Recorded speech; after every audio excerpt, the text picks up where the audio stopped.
Ce matin, je disais que pour certains sujets très importants, je vais calmement et doucement. Dans le Seigneur, il n'y a rien de pressé. Il n'y a rien qui est pressé. On prend son temps pour que nous puissions tous saisir. On va doucement avec ceux qui vont lentement. Nous sommes un troupeau, n'est-ce pas? Il y a certains qui sont rapides. Ils comprennent. À la première fois, ils comprennent tout de suite. Même nous n'allons pas dire, oh, ben, ils ont compris déjà, on passe à autre chose. Il y a des gens qui sont lents. Il faut que ça soit la 10e fois pour pouvoir saisir. Et donc, comme nous sommes un troupeau, nous devons attendre aussi ceux qui n'ont pas totalement compris. Nous avons dit que le cœur de l'homme, c'est la source de la vie. Bien-aimé, ce thème, je l'ai dit dans une cellule de prière. Ce thème, je ne me suis pas levé comme ça pour prendre ce thème.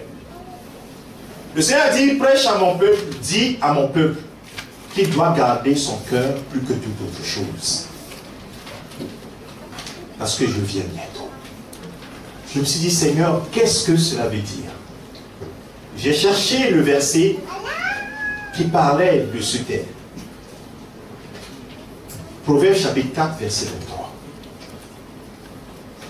Garde ton cœur plus que toute autre chose, car de lui viennent les sources de la vie. Et tout ce mois d'août, nous allons parler que de ce thème. Nous allons prendre notre temps pour que chacun d'entre nous puisse comprendre ce que je viens de lire, les versets que je viens de lire, et le dernier que j'ai lu dans Apocalypse chapitre 20. Nous ne devons pas les ignorer. Et si c'est seulement dans cette vie que nous espérons au Seigneur, nous sommes les plus malheureux. Et nous ne sommes pas là pour que votre espérance sur cette terre soit comblée.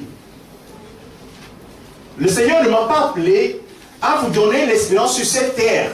Parce que la Bible me dit clairement, je vous l'ai lu, que si vous avez pour votre Christ là, si pour vous Christ c'est seulement sur cette terre, vous êtes les plus malheureux de tous les hommes. Donc ce que je prêche, je veux que nous tous nous puissions aller au ciel. Nous puissions avoir droit à la vie éternelle. Quand les livres seront ouverts, et que le livre de la vie sera ouvert, que ton nom s'y trouve. Que mon nom s'y trouve. Parce que ce ne sera pas par la fenêtre qu'il faut passer. Nous tous, nous passerons devant la porte. Devant, la Bible dit que c'est le trône grand, le grand trône blanc. Donc tu peux tromper tout le monde sur cette terre, mais là-bas tu ne tromperas pas. Et c'est pour cela que moi je ne vais pas prêcher pour te faire plaisir.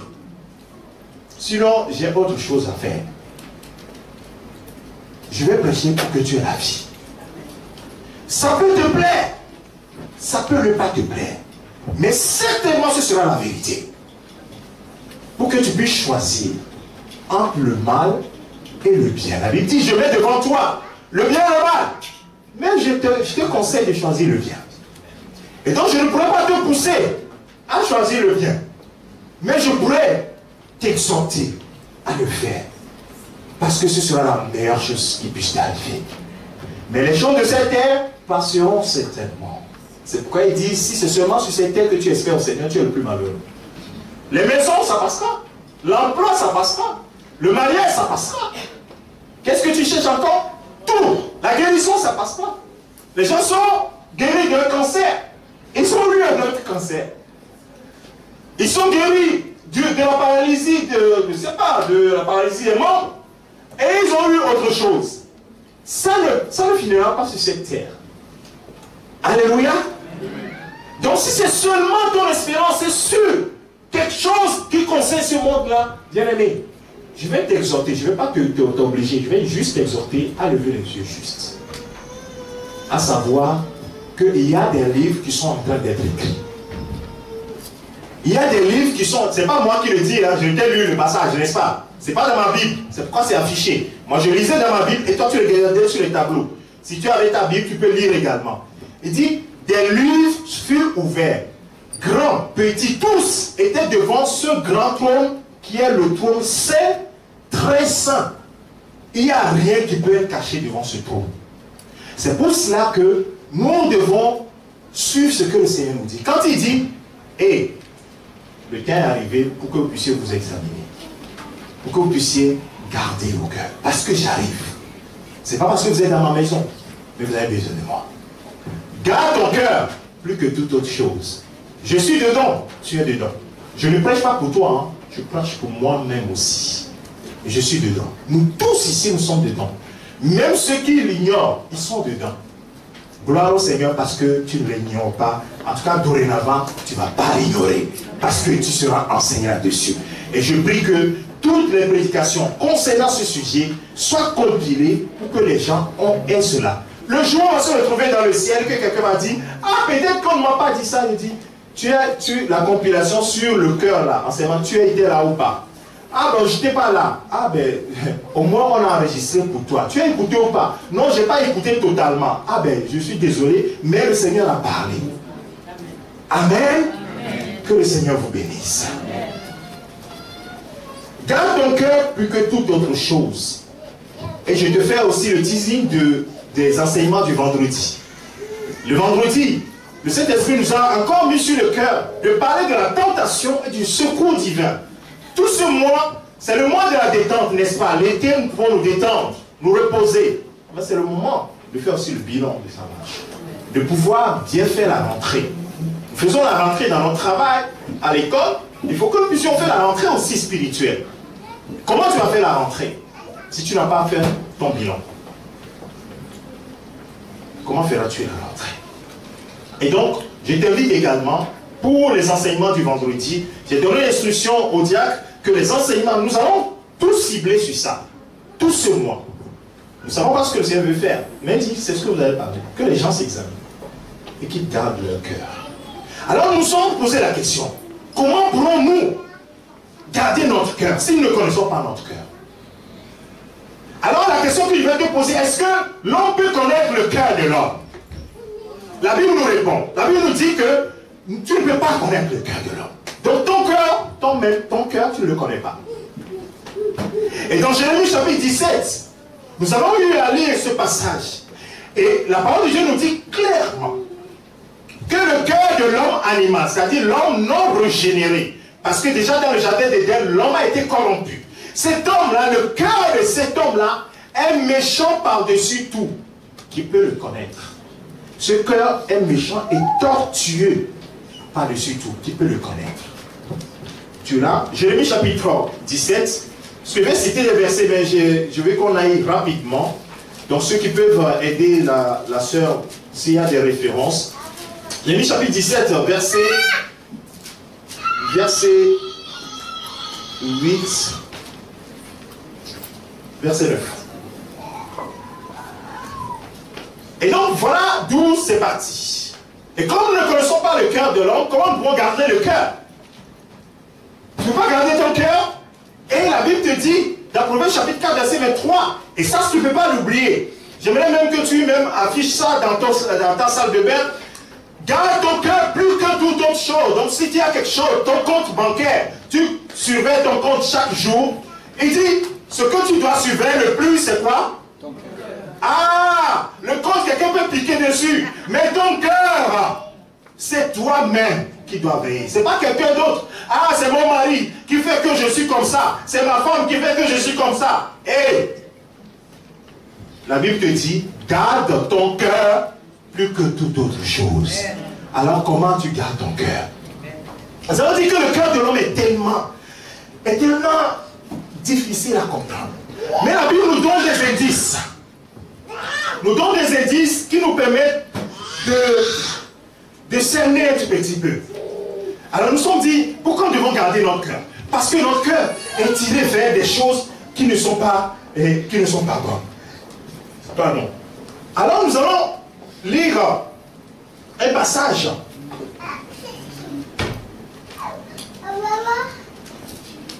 Dans Matthieu. Matthieu 15, à partir du verset, Matthieu 15, à partir du verset 19. Pourquoi est-ce que le cœur, nous devons, les indices que la Bible nous donne sur le cœur nous permettent de pouvoir examiner cela et savoir les stratégies que nous devons utiliser pour pouvoir prendre soin ou bien garder ce cœur. Il dit, car c'est du cœur, qu'est-ce qu'il dit?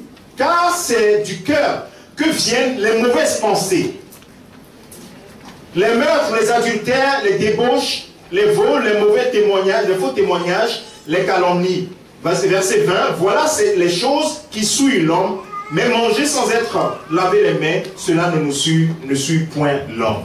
Donc ça veut dire que le cœur de l'homme, ce qui pose problème à Dieu, ce n'est pas tant le cœur de l'homme, mais ce qui procède de ce cœur-là. Et dans d'autres versions, cette traduction de Matthieu chapitre 15 dit que le cœur, c'est du cœur que vient ce qui conduit à l'adultère. C'est du cœur que viennent les pensées qui conduisent à tuer, à faire ceci, à faire cela.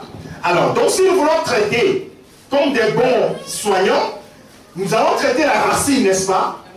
Nous n'allons pas traiter juste le fruit. Parce que si tu traites le fruit, la racine est là, la racine va produire encore le fruit. Donc il faut aller à la racine. Et donc, le cœur, nous comprenons par ces paroles que Jésus donne, qu'en réalité, le cœur c'est la racine. C'est pourquoi il dit, garde la racine, plus que toute autre chose.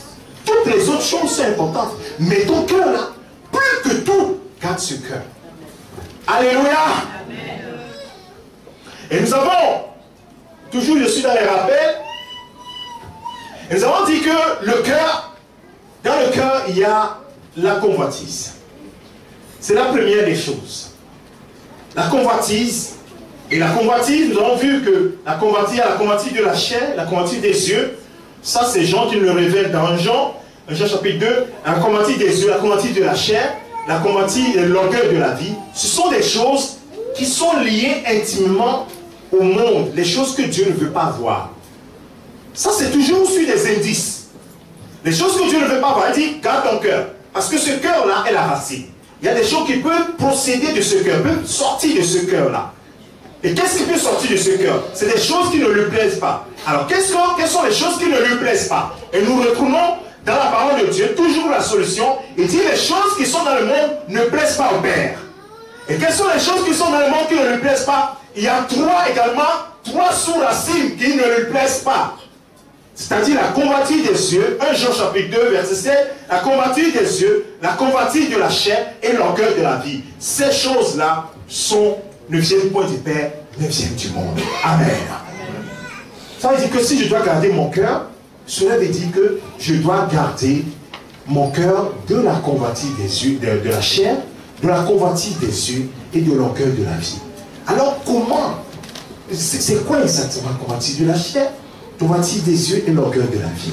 Voilà le déroulement, le cheminement de notre raisonnement, de notre méditation, de notre enseignement. Alléluia. Et nous avons parlé, pour ceux qui l'ont suivi, de la chair, d'abord de la convoitise. Convoitise, en prenant le premier thème qui est la convoitise de la chair, c'est-à-dire que la convoitise, c'est tout ce qui est un désir qui est extrême, qui est inapproprié, une avidité à posséder, qui est inhabitué, qui est extrême, un excès. C'est ça la convoitise. Excès à posséder, excès à avoir quelque chose. Et cette convoitise-là, c'est ça, cette pulsion qui est immodérée. C'est ça qu'on appelle la convoitise. Et ça pousse à des choses terribles. Nous avons dit que la chair est très faible. L'esprit est bien disposé, mais nous savons que la chair est faible. Alors, je ne vais pas revenir sur les détails que j'avais donnés sur la convoitise de la chair, ainsi de suite. La grande question que je me suis posée, comment y arriver? Comment se libérer de la convoitise de la chair? Puisque c'est l'une des choses qui mine notre cœur. Alors, que faire? Et je vais me baser sur une exhortation de l'apôtre Paul aux Romains. Et j'ai trouvé que dans cette exhortation de l'apôtre Paul, dans ce conseil de l'apôtre Paul, il y a une richesse qui nous permet de pouvoir vraiment comprendre aussi bien ce qu'est ce que nous étions et comment nous débarrasser de ça. Puisque si je sais que la convoitise est en moi et que je dois me débarrasser, il faut que je sache, il faut que je fasse bien l'exercice pour pouvoir m'en débarrasser. Et j'avais aussi... on va plutôt lire le passage. Romains chapitre 13, verset 12 à verset 14. Si tu peux nous l'afficher, s'il te plaît.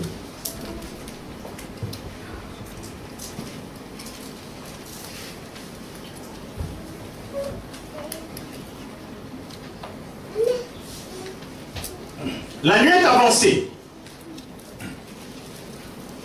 Nous sommes en plein jour. Comment on peut dire que la nuit est avancée? Mais la nuit est avancée. Et le jour vient. Le jour approche. Et comme le jour approche, c'est quel jour dont on parle? Le jour du Seigneur. La venue du Seigneur est proche. Alors qu'est-ce que nous devons faire? L'apôtre Paul va dire aux Romains, dépouillons-nous donc des œuvres des ténèbres et revêtons les armes de la lumière. Marchons honnêtement comme en plein jour, loin des excès, je vais voir de cette version, loin des excès et de l'ivrognerie, de la luxure et de l'impudicité, des querelles et des jalousies. Mais revêtez-vous du Seigneur Jésus-Christ et n'ayez pas soin de la chair pour en satisfaire les convoitises. Amen. Je me tourne pour voir parce que si tu prends les différentes traductions, j'en parlerai tout à l'heure, c'est pas, ça te permet de bien cerner ce qui se passe. Bien-aimés, comprenons bien la pensée de Dieu quand il veut nous conduire sur ce chemin. La pensée, c'est que nous gardions nos cœurs. Mais pour garder ton cœur, il faut savoir ce qui se passe. Il dit que le jour avancé, la nuit avancée, le jour approche. Et il faut que tu fasses quelque chose. J'ai posé la question tout à l'heure. Oui, notre cœur, le cœur de l'homme est mauvais, tortué, ainsi de suite, tout cela. Il y a la convoitise de la chair, la convoitise des yeux, l'orgueil de la vie. Mais comment y arriver? Comment arriver à pouvoir garder son cœur? Et donc, je suis toujours dans la convoitise de la chair. Je ne suis pas dans la convoitise des yeux. La convoitise de la chair, je suis toujours là. Donc, ce verset-là nous donne en même temps ce que nous devons faire d'une part et ce que nous devons faire d'autre part. Je sais ce que j'avais dit. Deux situations qui vont nous pousser à nous divertir de quelque chose, à laisser quelque chose, et deux situations qui vont présenter, qui vont nous permettre de revertir quelque chose. Écoutez très bien. Je vais juste accentuer l'application ce matin sur ces deux points-là. Qu'est-ce que nous devons laisser? Qu'est-ce que nous devons prendre? Qu'allons-nous faire? Écoutez très bien ce qui se passe. Donc que ce verset, ce passage soit sur l'écran. Je vais lire deux versions de la Bible. Deux versions différentes de la Bible. La version d'Arby et la version Semeur. Donc je vais lire, chaque fois je vais citer le verset. Donc toi tu affiches le verset de Louis II qui est sur lui. Verset 12. D'Arby. La nuit est fort avancée. Et le jour s'est approché. Rejetons donc les œuvres des ténèbres et revêtons les armes de la lumière. Verset 13. Conduisons-nous honnêtement, comme de jour, non point en orgie, ni en ivrognerie, non point en impudicité, ni en débauche, non point en querelle, ni en envie. Verset 14. Mais revêtez le Seigneur Jésus-Christ et ne prenez pas soin de la chair pour satisfaire à ses convoitises. Amen. Version Semeur, on reprend. Verset 12. La nuit tire à sa fin, le jour va se lever. Débarrassons-nous de tout ce qui se fait dans les ténèbres et revêtons-nous de l'armure de la lumière. Verset 13. Vivons correctement, comme il convient en plein jour, sans orgie, ni breverie, sans débauche, ni immoralité, sans querelle, ni jalousie. Verset 14. Revêtez-vous du Seigneur Jésus-Christ et ne vous préoccupez pas de satisfaire les désirs de l'homme livré à lui-même. Amen. Ne vous préoccupez pas de satisfaire les désirs de l'homme livré à lui-même. Donc, deux actions de séparation et deux actions d'acquisition. Premièrement, il dit se dépouiller. La question c'est que dois-je faire? Oui, la convoitise est là. La convoitise, je sais que les œuvres de la chair, la convoitise de la chair est là. Et Galates me dit, l'apôtre Paul dit aux Galates, les œuvres de la chair sont contraires aux œuvres de la chair. Je sais toutes ces choses-là. Mais que dois-je faire? C'est ça la grande question. C'est ça où les actions que nous devons faire. Oui, nous comprenons et nous posons des actions. Et donc nous devons poser des actions, des actes. Il dit dépouillez-vous. Dépouillons-nous. Donc c'est la première action. Il faut se dépouiller. Bien aimé, nous disons quand Jésus, le Seigneur a révélé à Ézéchiel qu'à son peuple, il va laver son peuple avec une eau pure. Il a dit, je prendrai le cœur, je changerai, j'ôterai le cœur de pierre et je mettrai un cœur de chair. Bien aimé, si tu n'es pas lavé, si tu n'es pas dépouillé de l'ancien, tu ne peux pas revêtir le nouveau. Il faut que tu le saches. Je vais te le démontrer tout à l'heure par la parole de Dieu. Et donc ce dépouiller, quand tu regardes dans le dictionnaire, que le dictionnaire, le Robert ou autre, il y a le dictionnaire biblique aussi qui dit quelque chose. C'est une action de laisser tomber. Dépouiller, c'est laisser tomber. Ne regarde pas encore la suite du verset. C'est laisser tomber quelque chose. C'est se démunir de quelque chose. C'est enlever quelque chose. S'éloigner, ça peut être éloigner d'une personne, éliminer quelqu'un. Mais le dictionnaire biblique synthétise là en disant se débarrasser d'eux. Mettre de côté, au loin, quelque chose. Mettre de côté, mais au loin. Comme si tu en avais peur de la chose. Ça, c'est l'action de se dépouiller. C'est une action qu'il faut prendre.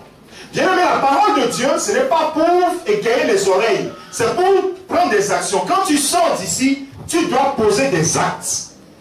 Alléluia. Amen.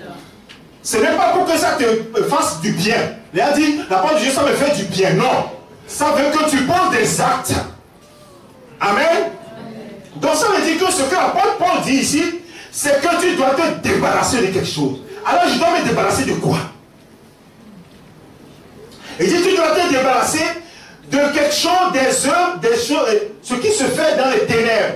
Des œuvres des ténèbres. Et dans ce moment, on dit, tout ce qui se fait dans les ténèbres. Les choses qu'on cache.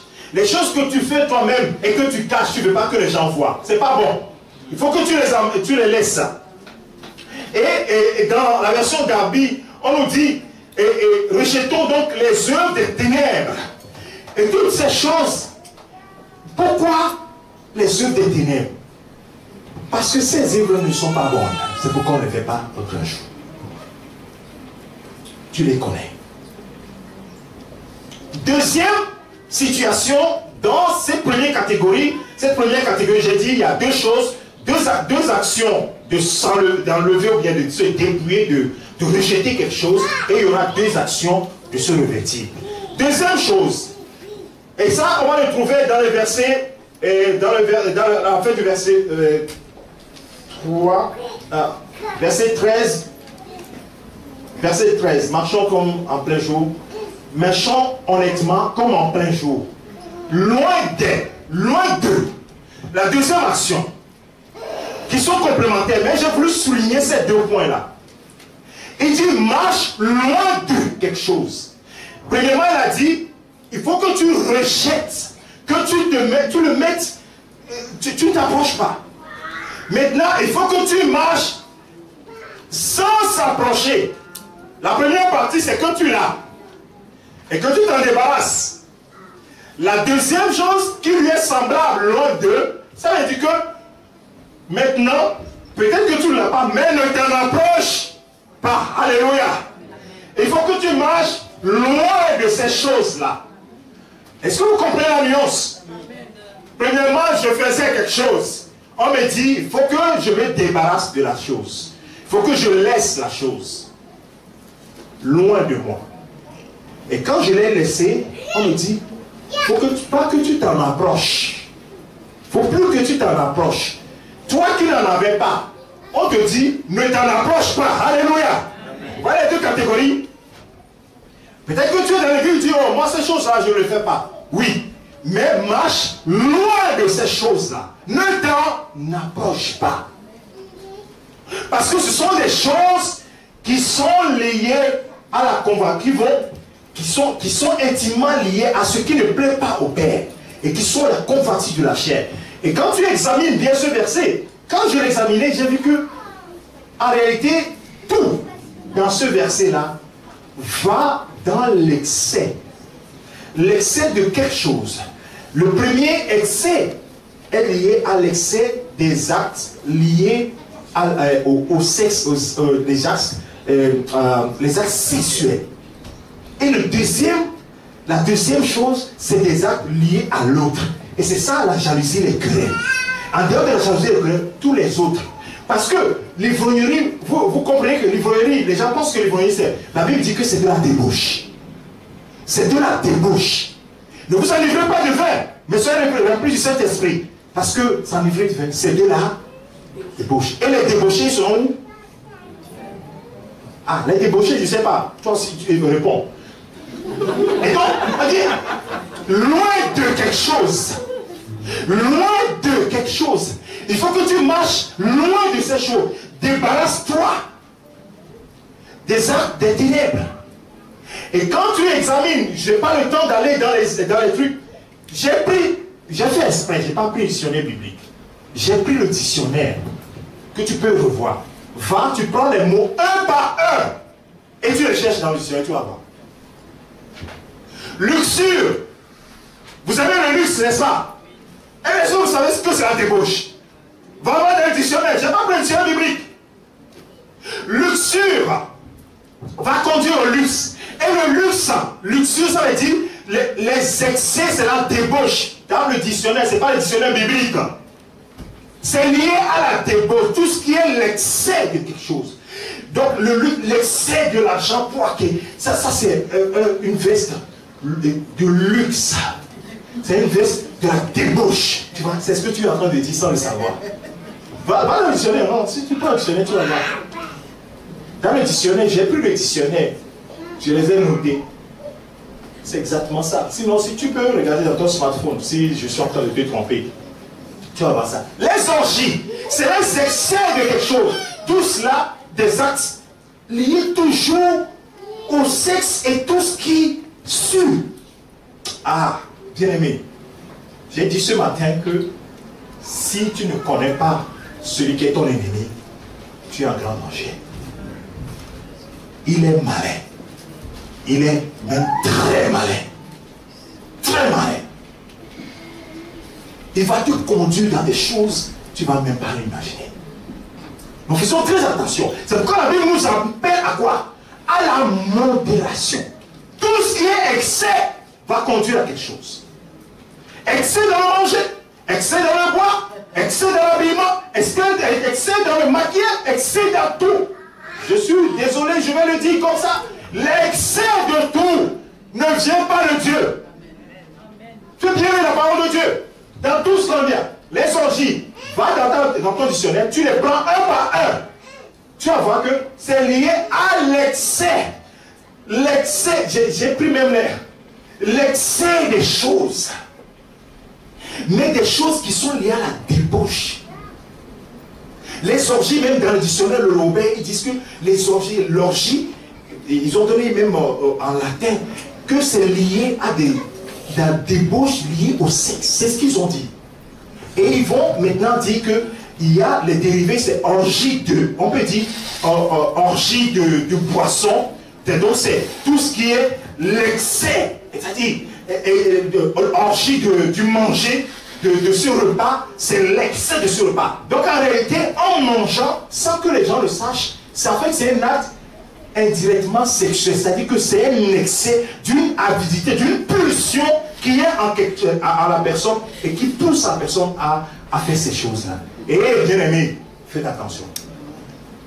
Faites très attention. Je te conseille, dès que le dictionnaire biblique, tu vas prendre ton dictionnaire quand tu vas rentrer à la maison. Tu vas prendre ce texte, tu vas prendre les mots un par un et tu vas les chercher. Tu vas voir, tu vas comprendre. Et je remercie le Saint-Esprit de m'avoir conduit. Hier, j'étais là, j'étais ébahi. Quand je relisais, je dis, mais c'est pas possible. L'excès. de pour luxure.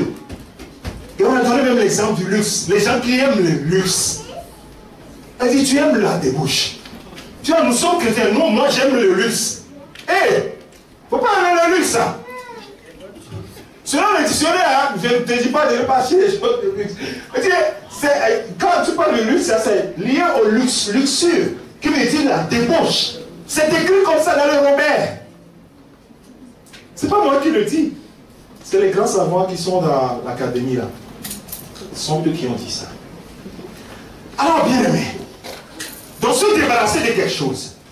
Pourquoi cette action est très importante pour le Seigneur? Alors, bien aimé, je ne sais pas où est-ce que tu en es.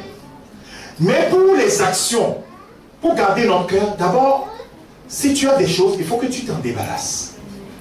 Sinon, tu ne peux pas acquérir une nouvelle. Il y a deux exemples que je vais te donner. Premier exemple, nous allons le voir dans... Oh, que le Seigneur m'aide. Zacharie chapitre 3, verset 1 à 6.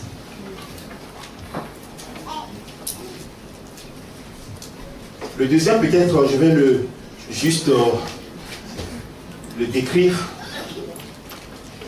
Le temps passe.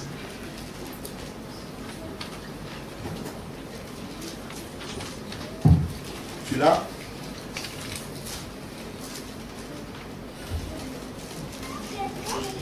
Oui.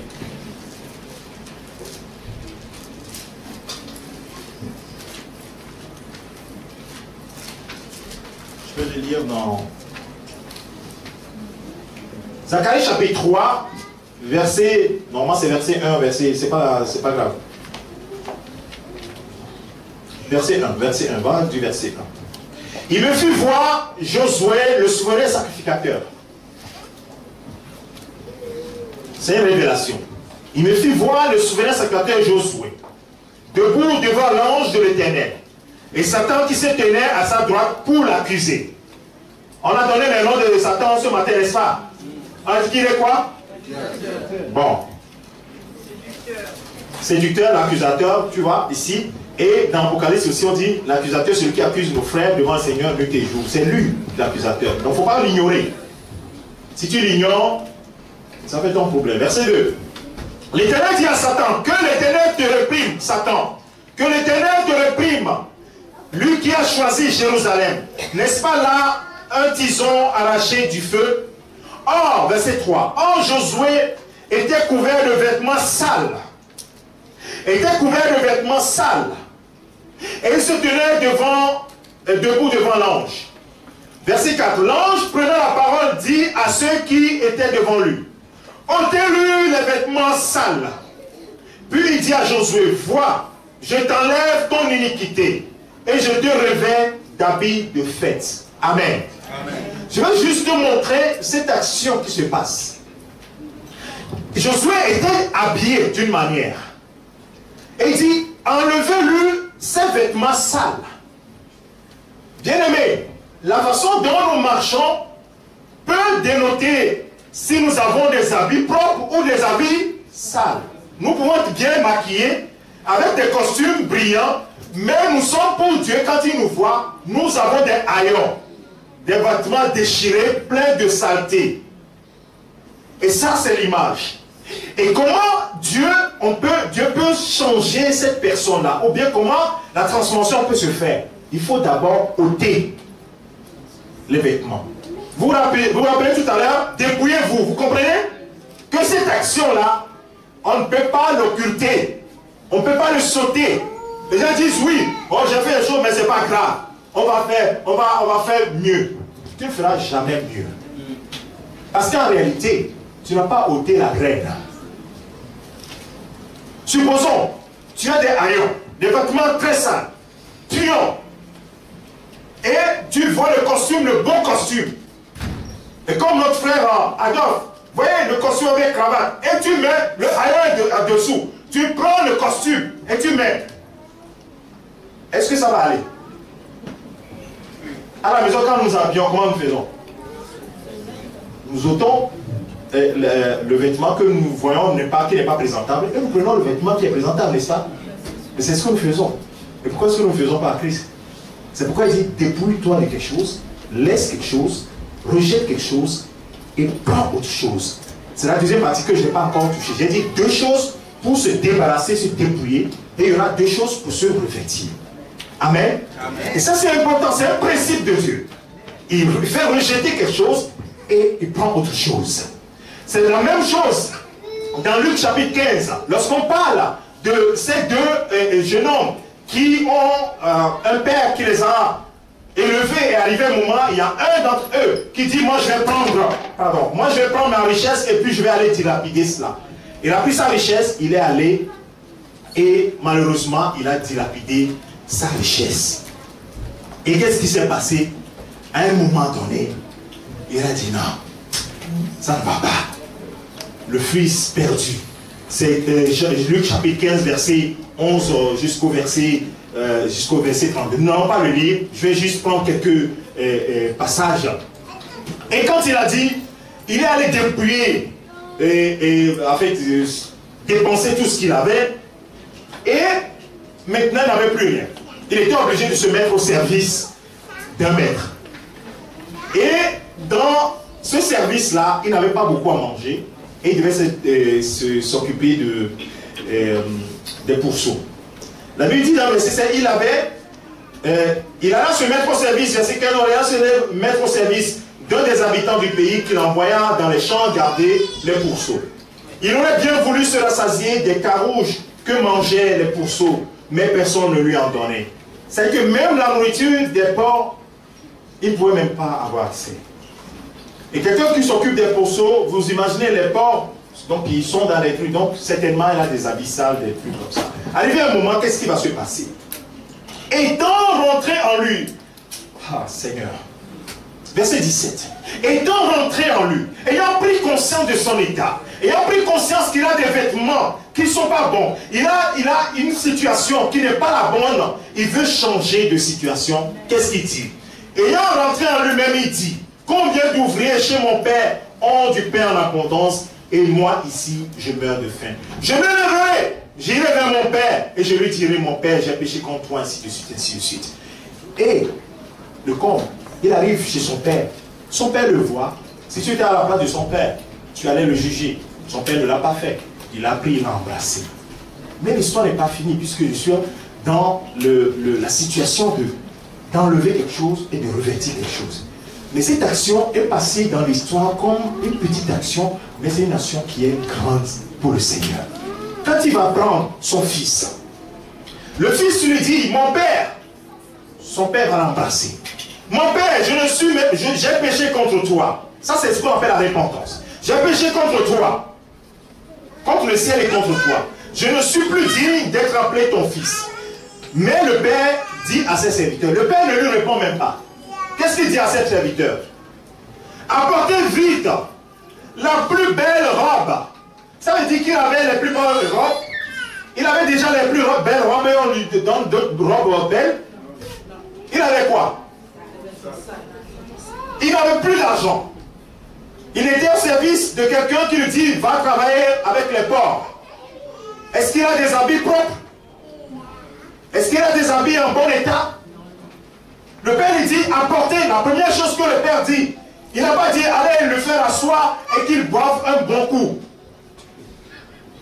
Il dit, apportez la plus belle robe et ôtez-lui ce vêtement sale là. Mettez-lui la plus belle robe. Et c'est ce qu'il va mettre. Si on ne t'ôte pas la plus mauvaise robe, on ne peut pas te mettre la plus belle. Bien aimé, si tu ne te débarrasses pas de quelque chose, tu ne peux pas avoir autre chose. Alors la question que j'ai voulu te poser, c'est est-ce que tu aimes la robe que tu as portée?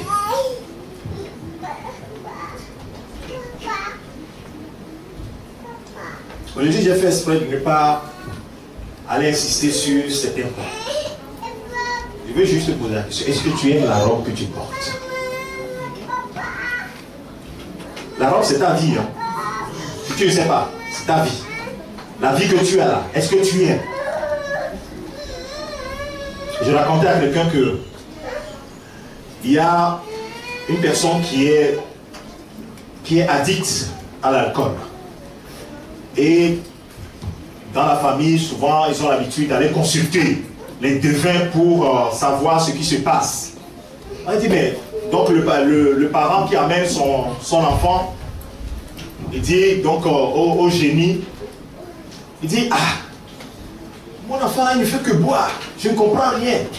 Donc il faut que tu vois le génie, il faut que tu vois ce qui se passe, qu'il a mis dans cet état.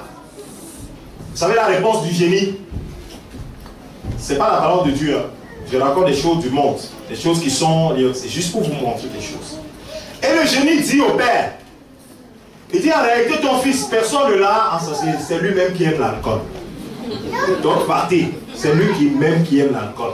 Donc il ne faut pas discuter avec lui.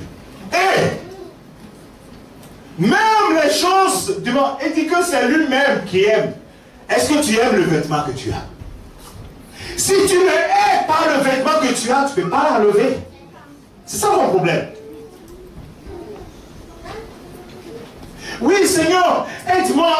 Non, le problème c'est que, en réalité, tu aimes ça. C'est ça le grand problème. Et si tu aimes quelque chose, l'apôtre Paul et l'apôtre Jean dit, personne, Dieu ne tente personne. Il dit que tout le monde, chacun est tenté quand il est amorcé par sa propre convoitise. Si tu n'aimes pas, il ne peut pas te pousser là-bas. Tu n'aimes pas boire, tu ne sens, supposons, tu ne sens l'alcool même, tu ne peux pas même sentir. Et le diable, il va te tenter par l'alcool. Vous pouvez quoi? Tu ne vas même pas mordre. Tu ne vas pas mordre. Tu es tenté par ce que tu as amorcé. C'est un bouton que Satan, lui, il appuie seulement sur un bouton. Le bouton, c'est à toi. C'est pourquoi il dit, débarrasse-toi de ce bouton. Débarrasse-toi de cela. Et il faut que tu marches loin de cela. C'est ça les actions de garder son cœur. Par rapport à la convoitise de la chair, c'est ce que je suis en train de dire. Si tu ne veux pas faire quelque chose, il faut que tu haïsses la chose d'abord. Si tu ne haïs pas, tu vas la faire. Tu vas faire aujourd'hui, quand tu vas sortir ici, tu vas encore faire. Je peux te le garantir. Ça, on n'a pas besoin de prophétie, hein, je peux te le prophétiser déjà. Il faut que tu t'en débarrasses. La Bible ne peut pas mentir. Le grand Josué, le sacrificateur, il faut ôter l'ancienne pour remettre la nouvelle. Le fils perdu, il faut ôter la robe, cette mauvaise robe, pour mettre la plus belle robe. Est-ce que tu es ta vie qui est liée aux œuvres des ténèbres? Dis, débarrasse-toi des choses, des œuvres des ténèbres et éloigne-toi de ces excès, les orgies et toutes ces choses et habille-toi autrement. Et il va dire les deux actions qui vont suivre. Il dit acquérir quelque chose. Et donc si tu reviens sur les tests, le temps est déjà passé. Verset 20, Romains chapitre 12, oui, à partir du verset 13. Marchons loin de ceci, ainsi de suite, des querelles, des jalousies. Je ne vais pas rentrer dans le détail. Verset 14. Mais ce qu'il faut faire, après être débarrassé de quelque chose, éloigné de quelque chose, il faut que tu revêtes autre chose. Et revêtez-vous du Seigneur Jésus-Christ. Et n'ayez pas soin de la chair pour en satisfaire les convoitises. Oui, le contenu de la chair, ça existe. C'est comme que je suis en train de raconter des histoires, ça existe. Et il ne faut pas le satisfaire. Quand il te dit fais, et tu sais que ça là, c'est pas bon, dis-lui, je ne veux pas faire. Tu as le pouvoir de lui dire. Dans le Seigneur, tu as ce pouvoir. La Bible dit que tout ce qui est né de Dieu triomphe du monde. 1 Jean chapitre 5. Tout ce qui est né de Dieu triomphe du monde. Verset 4, verset 5. Et tout ce qui triomphe du monde, qu'est-ce qui nous fait triompher du monde? Ce n'est pas notre foi. Notre foi en Jésus-Christ. Ça fait que nous pouvons dire non. Et nous allons réussir parce que nous avons ce pouvoir. Nous avons accepté Jésus et Jésus nous donne le pouvoir de devenir enfant de Dieu et de marcher comme le Seigneur dit. Donc revêtons Jésus-Christ. Comment il faut revêtir Jésus? Revêtez, Ephésiens chapitre 6, verset 11, dit, revêtez-vous de toutes les armes de Dieu. Il faut se réunir, il faut se revêtir des armes de Dieu, des choses qui te protègent. Et après s'être débarrassé de certaines choses, si tu aimes la jalousie, éloigne-toi, débarrasse-toi de la jalousie qui est en toi. Et ne t'approche pas des choses qui vont te pousser à la jalousie. Dans le même verset de Romains, c'est ce qu'il dit. Dépouille-toi de quelque chose et ne t'approche plus des choses qui vont te pousser à ça. Dans la chromatique des yeux, nous verrons cela. Si, quand tu vois et les femmes, ça t'attire, alors vois autre chose. C'est juste ça. C'est des actes qu'il faut poser. Si tu aimes ceci, et c'est ça qui te fait pousser, le premier acte, ne le fais pas. Quand tu vois la bouteille, tu es attiré, alors là, fais tout pour que tu ne t'approches pas de la bouteille. Donc là où on boit, ça veut dire que tu ne vas pas faire les 100 pas dans les kiosques. Ah Seigneur, toi tu sais que je n'ai pas du tout l'accord. Mais tu vas faire, je vais aller regarder dans les kiosques si je vais faire des 100 pas. Non, tu ne fais pas les 100 pas là-bas. Va faire les 100 pas ailleurs, loin de là-bas. C'est ce qu'il veut dire. Alléluia. Donc je ne sais pas là où est ton problème. Donc quand tu vas sortir d'ici, là où est ton problème là, si c'est sur le chemin que tu passes quand tu viens à l'église là, par ce chemin là, il y a quelque chose qui te tente tout le temps. Alors je te conseille, quand tu vas partir là, tu prends une autre route. Ne dis pas non, laissez-moi me protéger, je vais passer là-bas, mais rien ne va arriver. Hey! Et tu fuis, ne passe pas par là. Amen. Il dit, revêtez-vous de toutes les armes de Dieu afin de pouvoir tenir ferme contre les ruses du diable. Il est quoi? Il est malin, il est rusé. Et qu'est-ce qu'il faut faire? Tu as le verset 11 seulement. Verset 14, verset 17, il dit, tenez donc ferme. Ayez à vos rêves la vérité pour séduire. La vérité c'est quoi? Ah, la vérité c'est quoi? La parole. La parole de Dieu c'est la vérité. Ou bien c'est la vérité ou bien? Mais la parole de Dieu c'est la vérité. Seignez-vous de la parole de Dieu. Donc si vous ne réalisez pas, comment vous pouvez vous servir? Comment vous pouvez mettre la ceinture? Quand il dit revêtez-vous de Christ, je ne suis pas allé dans les détails le temps passé. Revêtir quelque chose, si tu vas dans le mot, dans l'étymologie grecque et autres, c'est se glisser dans. C'est se rentrer dans quelque chose. Rentrer dans Christ. Et que Christ soit votre enveloppe. Quand on vous voit, on voit Christ. Quand on te voit, on ne te voit plus. Quand on te voit, toi Michel, c'est toi Michel du quartier qu'on voit tout le temps. Non, c'est pas bon. Il faut qu'on voit Christ. C'est ça, se revêtir de quelque chose. S'introduire dans, aller dans. Si tu vois l'étymologie grecque, latine, tout ça, c'est s'introduire dans quelque chose, se glisser dans quelque chose. Alléluia. Se revêtir de la chose. Et donc les armes qu'il faut revêtir pour synthétiser tout ce que je suis en train de dire, verset 14 s'il te plaît, il dit, ayez à vos reins la vérité pour ceinture, la parole de Dieu. Toujours la parole de Dieu. Je l'ai dit, on va le répéter, répéter. Revêtez-vous de la cuirasse de la justice. La justice de Dieu provient de la foi que nous avons en Jésus-Christ. Et Jésus-Christ, c'est la parole de Dieu. Donc tout vient de la parole de Dieu. La justice de Dieu, nous l'avons obtenue par la foi en Jésus-Christ. Et donc nous devons marcher comme les enfants de justice. Et nous devons avoir la cuirasse de la justice. Donc c'est l'armure du Romain, du soldat romain qu'on a décrit. Mettez pour chaussures à vos pieds le zèle que donne l'évangile de paix. L'évangile, c'est la bonne nouvelle de la parole de Dieu. Ce que Jésus est venu faire. Prenez par-dessus tout cela le bouclier de la foi. Cette foi-là qui vient non pas de ce que nous entendons des hommes, mais vient de la parole de qui? La parole de Dieu, la parole de Christ. Donc toujours la parole de Dieu, le bouclier de la foi, afin de tenir ferme contre, pour pouvoir éteindre tous les traits enflammés du malin. Prenez par-dessus tout cela, prenez aussi le casque du salut. Le salut en Jésus-Christ obtenu par la foi et l'épée, l'âme, la seule âme dans cette liste, la seule âme offensive, l'épée de l'esprit qui est quoi? La parole de Dieu. Dit de façon claire, la parole de Dieu.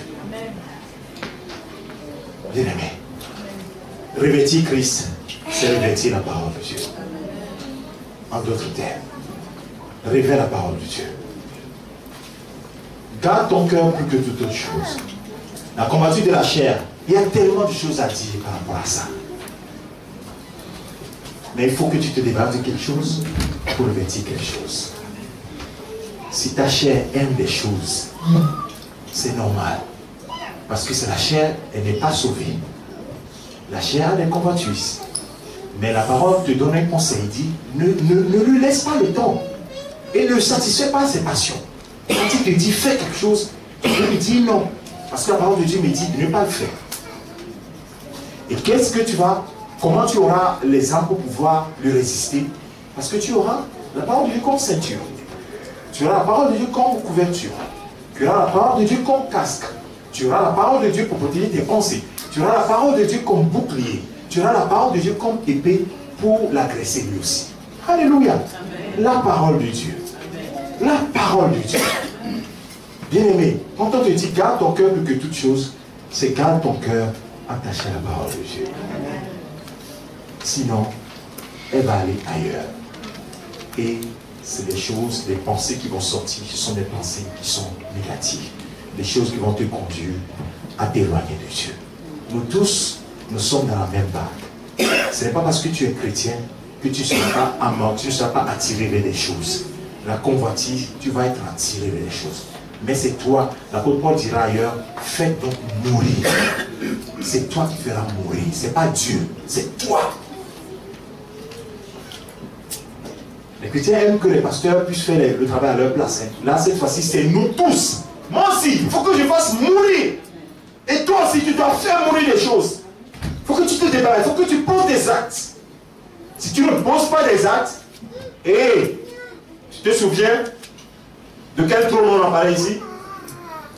Du grand trône? Ah, tu as oublié. Il faut que tu sortes d'ici avec ça. Hein? Le grand trône blanc attend nous tous. Le grand trône blanc, là, tu ne vas pas dire que c'est mon mari, c'est ma femme, c'est ceci, celui-là. Le doigt accusateur, là, ça n'aura plus de valeur là-bas. C'est toi et toi seul. Donc, marchons comme des habitants, des gens qui vont au ciel. Bien-aimés, dans cette église, c'est ce que nous tâchons de faire. C'est pourquoi nous ne prêchons pas pour plaire à qui que ce soit. Nous voulons aller au ciel. Alléluia. Et comme nous voulons aller au ciel, nous allons nous débarrasser des choses qui nous retiennent dans ce monde-là. Et ce sont des choses du monde, la commandite de la chair, la commandite des yeux et l'orgueil de la vie. C'est ça qui nous retient. Mais nous, nous voulons aller au ciel. Que le Seigneur vous bénisse. Nous allons nous lever tous ensemble.